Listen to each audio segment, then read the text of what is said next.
पृथ्वी वीरों से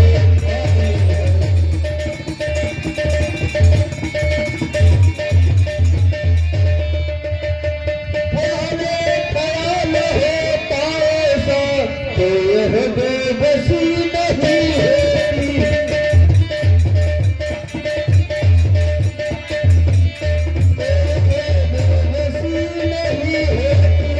हम करते नहीं प्रतिज्ञा ऐसी हंसी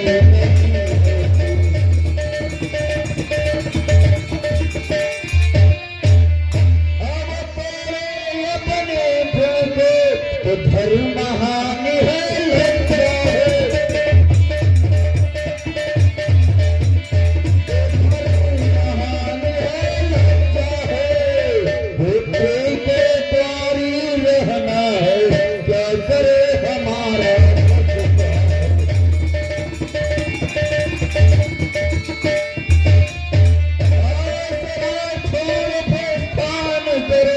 दुख दिया हमें है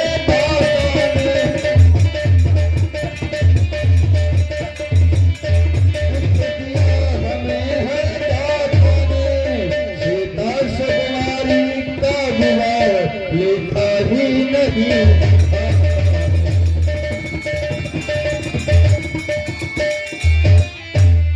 देश के संत राजाओं अब तो समाज में बैठे हो और मुझे विश्वास हो गया कि पृथ्वी वीरों से शून्य है।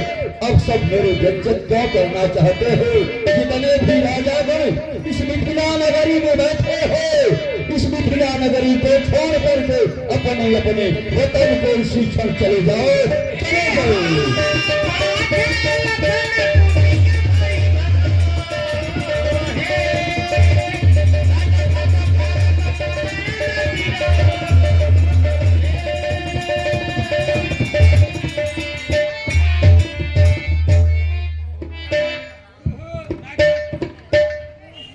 बस विजय जनक बस। जिस सभा में रघुवंशी का एक छत्र बैठा है, उस सभा में ऐसा कोई साहस भी नहीं देता जिस प्रकार से आप बात कर रहे हैं विजय जनक। इस सभा में तो हमारे बड़े भैया श्री रामचंद्र जी का अपमान किया जा रहा है। आप यहाँ बोल रहे हैं कि पृथ्वी वीरों से शून्य हो चुकी है। कुछ करो, होश से बातें राजा जनक। ऐसी सेठी जताना मुनासिब नहीं और किसी शख्स को अपने द्वारे बुलाकर उसकी इज्जत को उड़ाना मुनासिब नहीं। एक राजा के सुनिघोर वचन क्या पुरुषों में शमशीर नहीं, और क्या कहा जनक फिर से कर पृथ्वी पर कोई वीर नहीं। जब वीर न होंगे पृथ्वी पर तो धरती माँ का क्या होगा?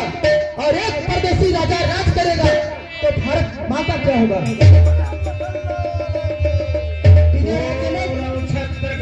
जीवन प्रताप बलनाथ जौन प्रभुपद सम्मत करण धरऊ जनक सच्चा था, सच्चे क्षत्रिय अपमान नहीं सह सकते हैं और जिनको सुनने की तान है वह चुप कैसे रह सकते हैं?